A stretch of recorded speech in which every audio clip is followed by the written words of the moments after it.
Muli, good morning sa bawat isa. Good morning po, Pastor. Kumusta na po kayo? Mabuti naman po. Okay. Sa umaga pong ito, ang tatalakayin po natin ay pagpapatuloy po ng ating pong tinalakay last week. Ano po? Ang title po ng ating pong pinag-aralan ng nakaraan, Signs of the Things to Come. Mga palatandaan po ng muling pagbalik at muling mga mangyayari po sa inaharap. At ang pag-usapan po natin sa umaga pong ito ay pangalawang bahagi. Nawa po ito po ay naisapuso po natin yung ating pong muling pinag-aralan. At huli po ay may apply po natin sa araw-araw po natin buhay. Amin po ba? Amin po ba? So last time po, ang apat na bagay po na ating tinalakay. Una, there will be deception. Sasabi po ng verse 4 hanggang verse 5. So yung tinalakay po natin. Pangalawa, there will be divisions. Magkakanya-kanya, magkakaroon ng pagkakawatak-watak yung mga tao. Okay? Maski yung mga mananampalataya. Pangatlo, there will be disasters. So, mayroon pong mga kalamidad na mangyayari. At alam niyo po, ilang araw na po nag-aalburuto po yung Taal. Okay, Taal Volcano. Sabi ng isang kasama ko sa trabaho ay nag-aalburuto na yung Mayong Taal. Okay? Nagsama yung dalawang tawag dito, volcano. Okay, number 4, there will be distress and denunciation. Yung po yung pinag-aralan po natin nung nakaraan. Dahil nga po, sa labis na hirap, sa labis na pagsubok na maranasan. Kaya, so hindi lang stress, kundi labis pa doon. Amin po ba?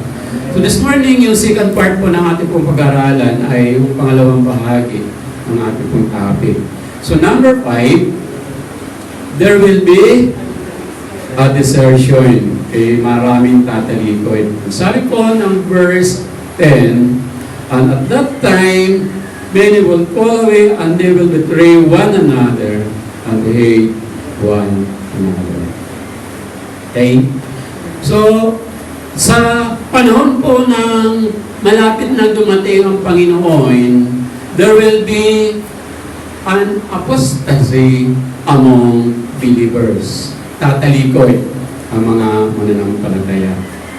Mapapansin po natin sa talata pong ito, si Jesus mismo ay nagkaroon ng prophecy na marami po ang tatalikod sa Kanya. Hello? Dahil po sa labis na suffering, sobra-sobrang trials, at labis-labis na persecution among believers. Dahil nga po, sa pangyayari pong ito, marami po talaga ang hindi makakatiis at tatalikod na sa kanilang pananampalataya sa ating Panginoon. Hinan niyo nga pang inyong katabi. Okay, mukhang matibay ba ang pananampalataya nila? Okay? At papansinin po natin that apostasy will become prevalent among believers. Yung apostasy, yung pagtalikod, magiging prevalent na yan, magiging pangkaraniwan na sa mga mananampalataya. Hindi ka na magugulat sapagkat sila ay tatalikod na sa kanilang pananampalataya sa Diyos. Hello? Hello? Amen. As Christians, mga kapatid, kinakailangan po natin panghawakan yung ating pananampalataya sa ating Panginoon Jesus. Hello. Amen. Ang isang tunay na mananampalataya na nagsasabing siya ay meron pananampalataya sa Panginoon, siya po ay pangahawakan niya yung kanyang paniniwala sa Diyos at hindi po siya bibigay sa kanyang pagtitiwala sa gitna magpuyan ng matinding pagsubok sa buhay. Hello? Amen. Meron pa po ba tayo? Amen. Tandaan po natin, betrayal will prevail. Hello? Amen. Ang sabi po ng binasa po natin sa 10 talata, and at that time, many will fall away and they will betray one another and hate one another. Okay. So, papasinin po natin, mismo ang Panginoon Yesus ang nagsabi nito, na mayroon pong betrayal. So, ang gagawin po ng ibang tao at maski mga Kristiyano para magkaroon po ng favor sa mga persecutors and to secure their own safety para iligtas yung kanilang sarili sa persecution, sa trials, ang gagawin po nila ay ipagkakalolo nila ang kanilang mga kaibigan, maski yung kanilang mga malapit sa buhay at kapwa mananampalataya, ipagkakalolo po nila dun sa mga taong magpipersecute. Hello? Amen. Nariyan pa po ba tayo? Yung mga Kristiyano pong makakaranas po ng matinding pagsubok, matinding persecution, ay aaminin po nila yung patungkol po sa information ng kanilang kapwa mananampalataya, maski kapwa yung kanilang mga mahal sa buhay. Ipagkakalolo po nila, ipapaalam nila sa mga authorities yung kinaroroonan, yung lahat ng impormasyon patungkol sa kanilang mga mahal sa buhay na mailigtas lamang nila yung kanilang sarili. Ngayon pa po ba tayo? At dahil doon, marami pong mapapahama. At dahil po, ganun po ang gagawin ng maraming tao, at ganun din po yung mga Kristiyano, talagang lalaganap yung puot ng puso, hindi lang po galit, kung hindi, yung puot, yung hatred will increase.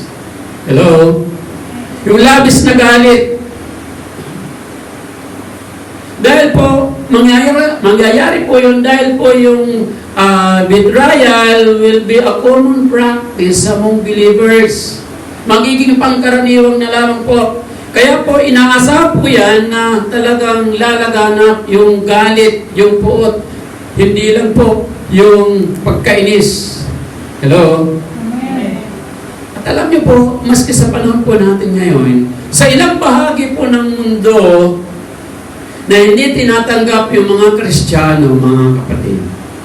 Talagang mapapansin po natin kapag meron pong isang kasama o miyembro ng kanilang pamilya, tingnan po natin yung ibang religion na hindi naniniwala sa Panginoong Yesus. Kapag meron pong miyembro ng isang pamilya na nakakilala sa Panginoon, ang ginagawa po nila sa kanilang kasamang miyembro na yon ay itinatakwil. Tinuturing na hindi na kasama sa pamilya, hindi na kapamilya.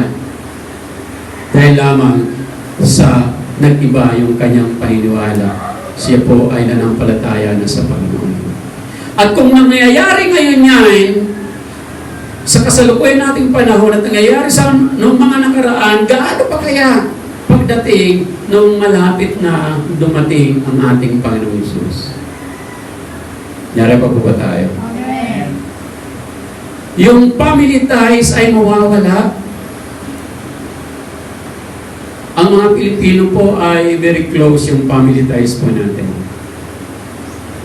Ito po ay mapuputol po yung family ties because many Christians ay talagang ipagkakanulo nila yung mga mahal nila sa buhay. Amen? Amen. Ito pong binabanggit natin dito, most probably, ito po ay mga professing Christians, yung mga nagsasabing sila ay Kristiyano, pero hindi talaga nagkaroon ng malalim na pagkakilala sa ating Panginoon. Hello? Amen. Maaaring pumupunta lang sa church, maaaring nagsisimba lang, pero wala talaga yung malalim na relasyon sa Panginoon. Kaya pag dumating po yung problema, kapag dumating po yung pagsubok, madali po silang tumalikod sa Panginoon. marami po sa kanila, makakalimutan nila, ano ba talaga ang tunay na kahulugan ng pagiging isang Kristiyano, na nakapundasyon po yan sa pag-ibig na nagmumula sa ating Panginoon. Amen? Amen. Amen po ba? Amen. Christianity is founded with love. That's come from the Lord Jesus Christ. Amen? Amen. Ang sabi po ng John chapter 15 verse 17 to verse 18, this is my command, love each other. Sa ibang translation, love one another. Utos ng Panginoon na magmahalan tayo. Hello? Tingnan niyo nga pag inyong katabi. Gaano ba kamahal yan? Okay. If the world hates you, keep in mind that it hated me first. Kung kapuputan man tayo ng mundo, tandaan po natin na po din po yan sa Panginoon. Kaya hindi po ikaw ang una. Maski si Jesus. Maski yung mga religious leaders, galit na galit sa Panginoon. Hello? Kaya pag dumating yung panahon na maraming tao magagalit sa'yo, huwag kang magtaka. Mismo si Jesus Christ ang nakaranas niyan. Tandaan po natin mga kapatid, that we need to love our fellow men the way Christ loved them. Paano po minahal ng ating Panginoon ang bawat isa sa atin at ang lahat ng tao kahit makasalanan. Ganoon din po ang bawat isa sa atin. Dapat po mahalin po natin sila bagamat hindi po sila kaibig-ibig. Amen. Amen. Tinan niyo nga ang Panginoong katabi kung kaibig-ibig po yan. Amen. Kung nararapat pong ibigin. Ano man po yung kanyang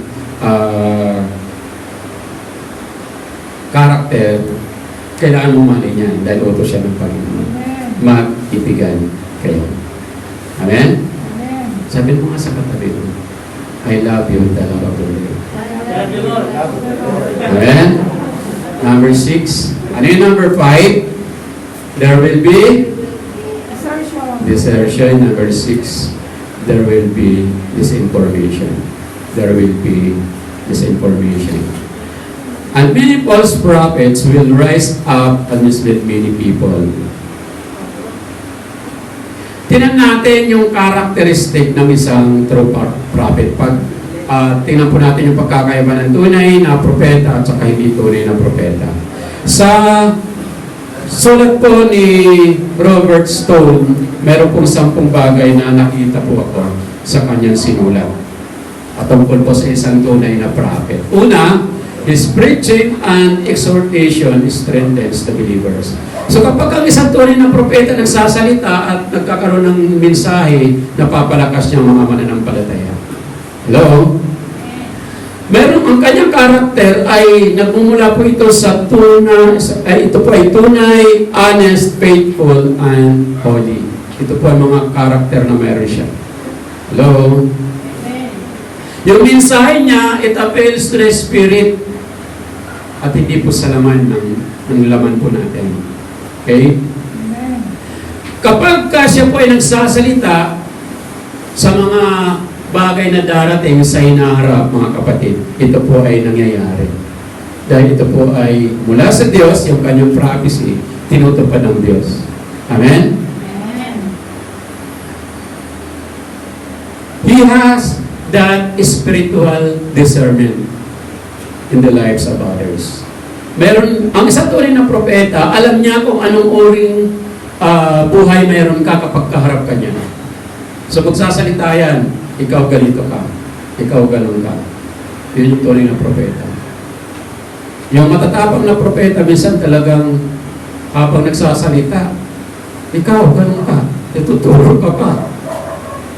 Okay? So ganun yung mga propeta during the Old Testament time. Ano pa? Pang-anim, he declares divine judgment kung kailangan. Dinideklara niya yung judgment ng gumula sa Panginoon. Number 7, he is willing to suffer for speaking the truth. Talagang willing siya, mapahamak siya. Masabi niya lang po kung ano pinapasabi ng Panginoon at yung katotohanan.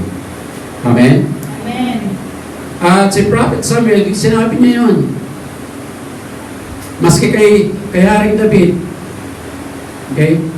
Pwede siyang papatay ni Haring David, pero hindi ginawa ni Haring David kasi alam ni Haring David na si Propeta Samuel ay tunay na propeta. Amen?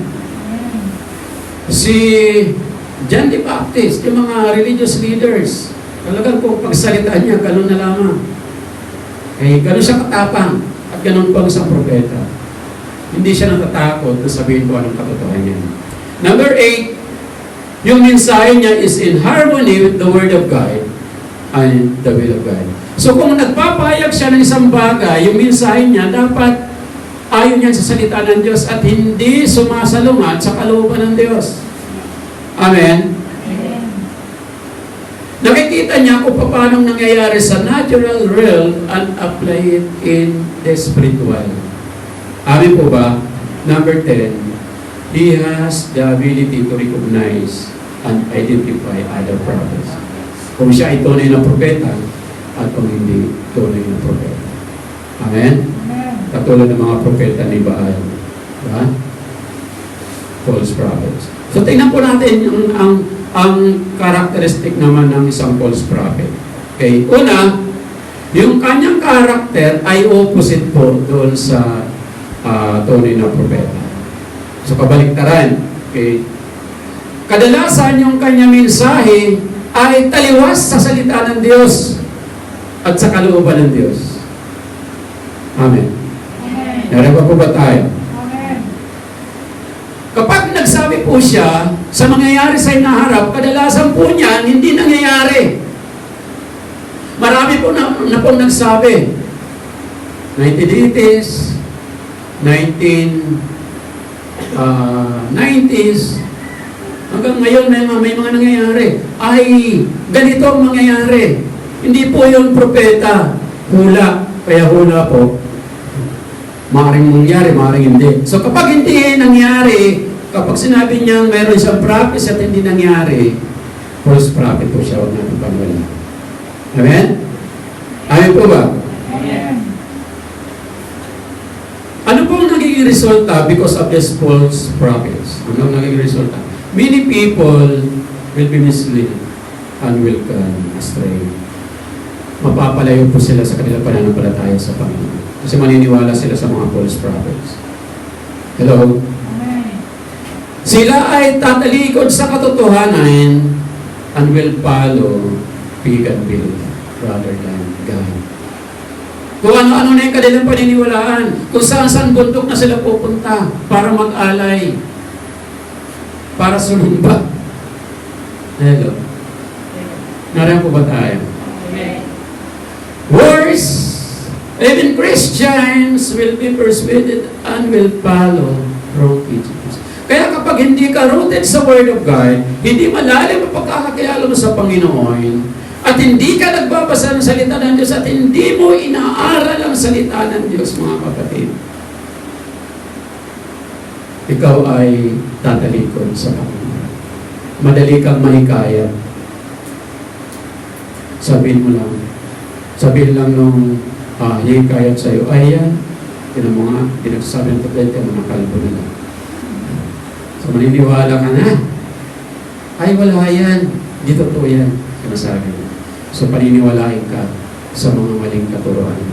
Sa ating kapanahunan, napakarami po niyan, mga kapatid. Hello.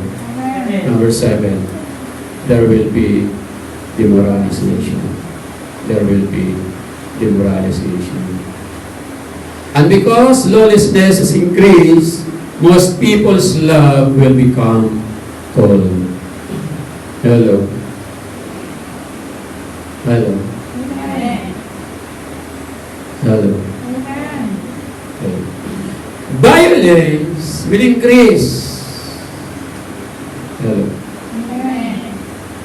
Yung salitang lawlessness means uncontrolled by law, unruly or unrestrained. Hindi na mapigilan ng batas. Yun po ang ibig sabihin ng lawlessness. Ang gagawin po ng mga maraming tao, they will disregard the law of the land. Hindi nila pakikinggan. Kahit ngayon nga, mga kapatid traffic. ang gagawin ng maraming driver, singit-singit, naka-stop na, go pa rin. Tawiran, dapat hihinto ka. Tatawiran pa rin. Di sumusunod sa batas. Sabi ng mga nakalagay ng batas ng barangay, huwag magtapon ng basura dito. Ang daming basura doon. Hello? Ngayon pa lang yan. Igaano pa. Pagdating ng panahon na yun. Amen? Gagawin po nila yung kanilang gusto para sa kanilang sariling kapakanan. Amen? Dahil po dyan, mga kapatid, chaos will be prevalent because of massacre, extortion, and assassination. And it will become a common thing. Amen? Magiging pangkaraniwan na lang mga pinapatay, yung panghihingi, pag hindi mo ako binigyan, babaridin kita, yung mga ganun, pangkaraniwan na lang, magkakaroon ng kaguluhan, walang kaayusan. Nariyan pa po ba tayo? People will no longer believe on the standard of right or wrong. Of right and wrong. Wala na yun, di na nila sasabihin, tama ito, mali ito, wala na. Kung ano lang gusto nila maging tama, yan, man yan o mali.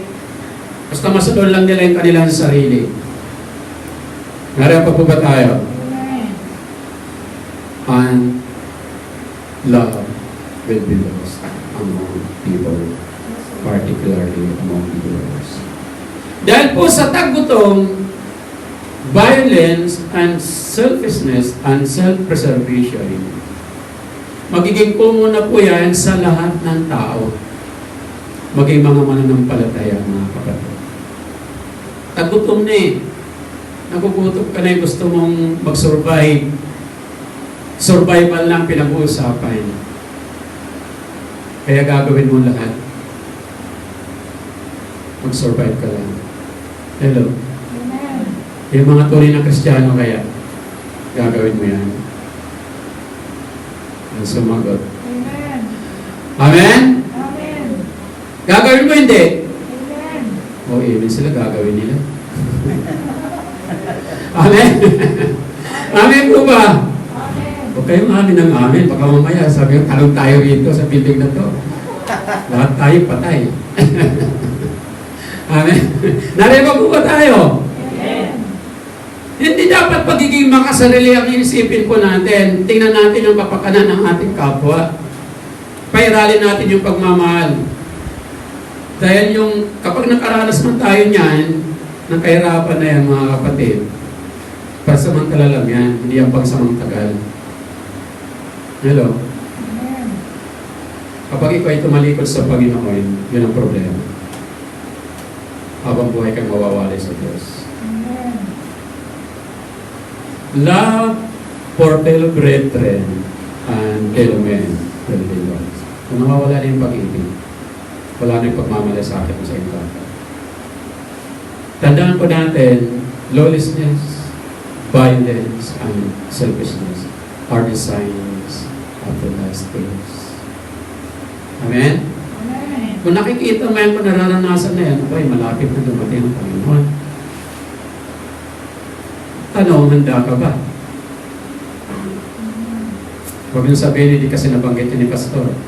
Kaya nga, sinisikap natin pag-aralan yan. Kasi darating yan. Hindi lang natin alam kung kailan. Hindi kasi ako false prophet, kaya hindi ko sabihin kung kailan.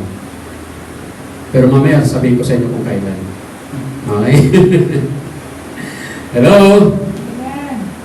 Number 8, dito ko lang sabihin kung kailan mangyayari. Number 8, there will be a declaration of the gospel.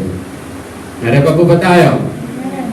But the one who endures to the end is the one who will be saved. Siya na makatiis hanggang sa wakas, siya ay maliligtas. Number 14, ito yung pinakamalaga. This gospel of the kingdom shall be preached into the whole world as a testimony to all the nations, and then And then, the end will come. Hello? There will be a divine protection, mga kapatid. Yung salitang endures to the end means he that perseveres until the end of the wars, pestilence, persecution, and violence will be saved. Kapag ka napagtiisan mo yan, yung mga matinding problema na yan, yung mga pagsubok na yan, yung matinding kapighatian na yan, ikaw ay maliligtas. Amen. Amen.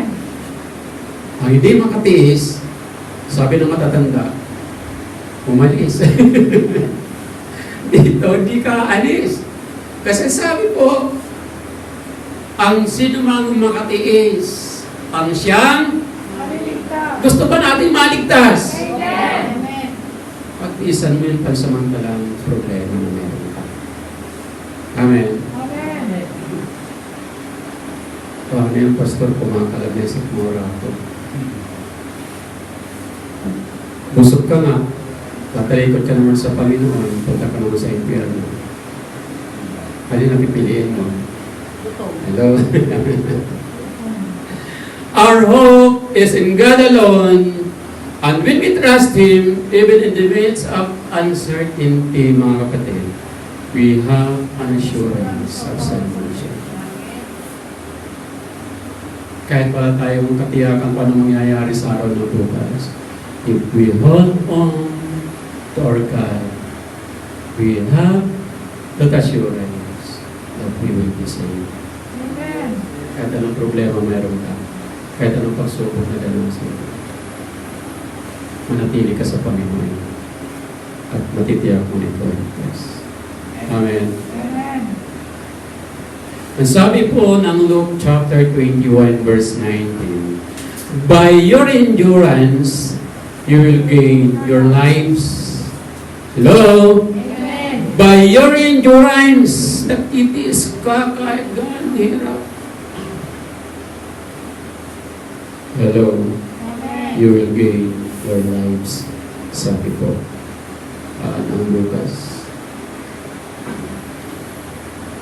At sa mga pangyayari pong yan, mga kapatid, the proclamation of the good news will come. Ang sabi po ng verse 14, this gospel of the kingdom shall be preached into the whole world as a testimony to all nations. And then, the end will come. Naroon pa po ba tayo? Amen. Yung pagpapahayag ng mabuting balita sa lahat ng dako ng daigdig ay yung huling palatandaan na ibinigay ng Panginoon bago po dumating yung kanyang muling pagbabalik at yung katapusan ng mundo. Amen. Naroon pa po ba tayo? Amen. Mismo si Jesus ang may sabi. At ang mabuting balitang ito ay ipapahayag sa buong mundo. At saka darating ang wakas. Amen. Amen. Excited na ba kayo na dumating ang Panginoon?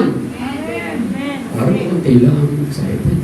Excited na ba kayo na dumating ang Panginoon? Amen. Ang lahat ng bansa, ang lahat ng tao, anumang kulay mo, anuman ang itsura mo, maging puti ka man, maging itim ka man, maging brown ka man, ikaw ay makakarinig ng pagpapahayag ng mabuting balita, pag-ibig ng Panginoong Hesus at ang kaligtasan na binibigay ni Jesus Christ. Amen. Narapa po ba tayo? Amen.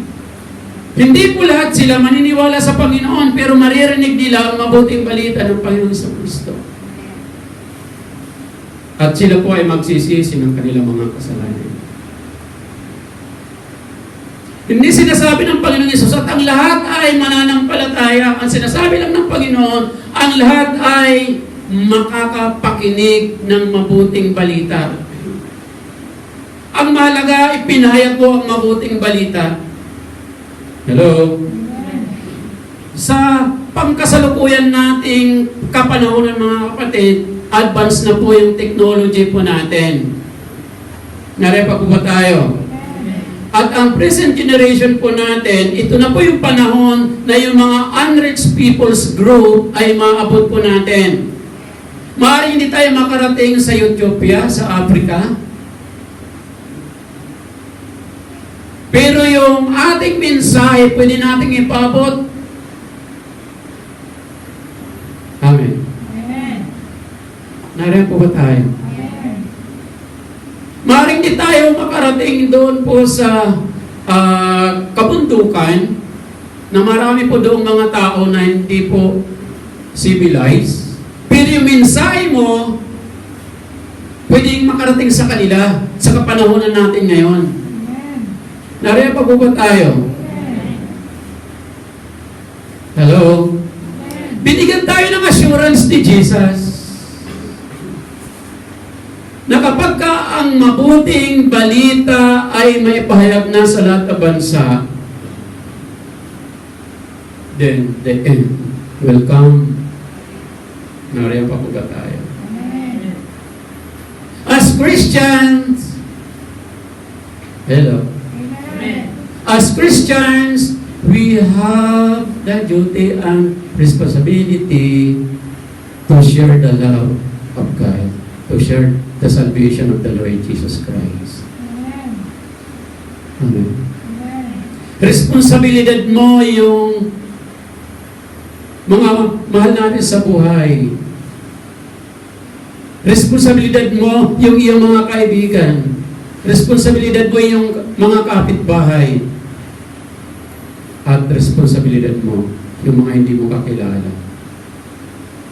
Amen? Pastor, hindi ko makakilala. Paano ba naging responsibilidad yan? Amen? Gamitin mo yung lahat ng mayroong ka para may pahayag ang mabuting balita. Ngayon, usong-uso yung TikTok. Sayaw-sayaw pa. Bakit hindi natin gamitin ang TikTok para ipahayag yung mabuting balita? Amen. Amen? Amen po ba? Gamitin natin yung Facebook natin, Twitter natin. Sino may Twitter dito? I believe kahit bata may Facebook. Sabi lang nila sila ay 18 years old. Pwede na sila magkaroon ng Facebook kahit na 5 years old pa lang. Sino dito? Mga bata, mayroon pang mga Facebook yan. Mayroon na yung mga bata, di ba? Yung mga hindi masyadong bata. Ha? May mga Facebook din yan. Amen?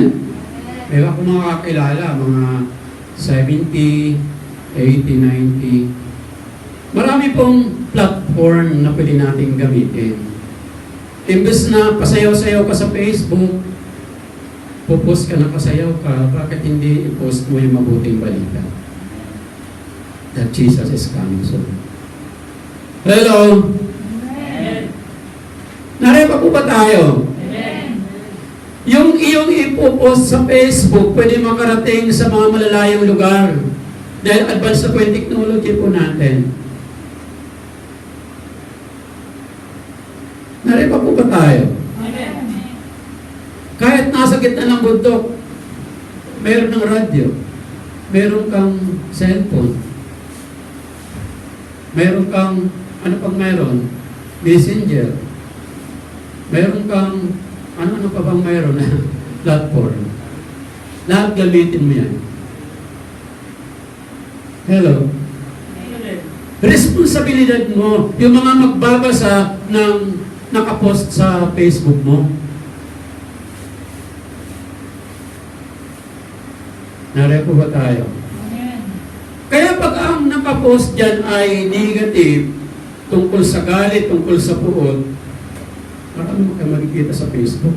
Pwede naman niya sabihin personal, hindi naman pa sa Facebook. Di ba? Yung galit niya sa kanyang kapwa, pwede mo naman sabihin. Inanunsyo pa. Hello? Kulang na lang sabihin yung pangalan, pero alam na alam nung ano, na siya binabanggit. Amen? identified kasi lahat ng tawag ito, lahat ng paglalarawan nakaano sa tao na yun.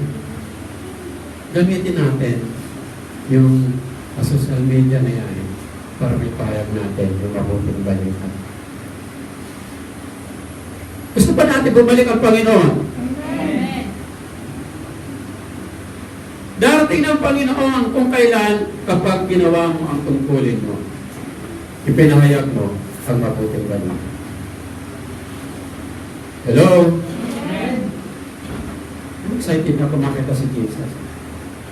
Kasi perfect body tayo pag nandun. Wala na itong nakikita niyo sa physical nito. Perfect na yun. Amen? Kapakapugi ko na rin. Nakikita niyo pa doon. Kita-kita na lang po tayo. Amen? Wala na yung mga kapintasan yun natin makikita yan. Naraba po ba tayo? Amen. In conclusion, mga kapatid, all the prophecies about the end of days, mga kapatid, is now being fulfilled. It means that Jesus is coming soon. Lahat ng nangyayari, lahat po yan na tupad na. At ang ilan po ay matutupad na. Yung pinakahuli po, yung pagpapahayag ng mabuting balita. Amen. Tanong, are you excited for the second coming of the Lord Jesus Christ? Amen. Kung excited ka, gusto mo mapadali, pagbabalik ng Panginoong Jesus, ibahagi mo yung mabuting balita ng kaligtasan na nagmula sa Panginoon. By all means, gamitin mo lang para mapadali ang muling pagbabalik ng ating Panginoon. Tayo po lahat ito mo. Pinoy, salamat po sa mga kapong ito. Salamat po, Panginoon, sa biyaya, sa iyong pag-ibig at sa iyong katapatan sa bawat isa sa amin. Kami na kukulang, Panginoon, patawarin niyo po ang bawat isa sa amin. Kaya, Panginoon, sa mga kapong ito, palakasin mo ang aming mga buhay, aming mga pananampalataya sa iyo. Tulungan mo kami, Panginoon, na mapagtagumpayan namin, O Diyos, ang mga problema, mga pagsubok na darating sa aming buhay. Alam po namin, Panginoon, na malapit na ang iyong pangalawang pagbabalik. Panalangin po namin, Panginoon, na samahan niyo po kami. At ayaw, Panginoon, magampanan po namin ang aming mga tungkulin bilang iyong mga lingkod. Salamat po, Diyos. Ingatan niyo po ang bawat isa. At ang Panginoon, ang inanais sa kanilang puso sa mga kapunto. Sila po, Panginoon, na iyong pagpalain. Panginoon, kung mayroong mang ikinig ng iyong mga salita na wala pang tunay, pagkakilala sa iyo sa oras na ito. Abutin mo ang kanyang buhay, Panginoon. At hayaan mo, Diyos, nabigyan mo siya ng katiyakan ng kaligtasan sa mga kapatid. Salamat po, Panginoon. Pinatagubilin ko po ang lahat ng ito sa iyong kamay. At alam ko, Panginoon, bawat isa na naglalaan, bubukas ng kanilang puso sa iyo. Tinatanggap ka bilang Panginoon tagapagligtas. Sila, Panginoon, ay iyong pagpapalain. Sila, Panginoon, ay iyong iingatan. Sila, Panginoon, ay iyong gagabayan. Salamat po, Diyos. Tinatagubilin ko po ang lahat ng ito sa natatanging pangalan lamang ng Panginoon Jesucristo. Amen. Napakampan natin ang Panginoon.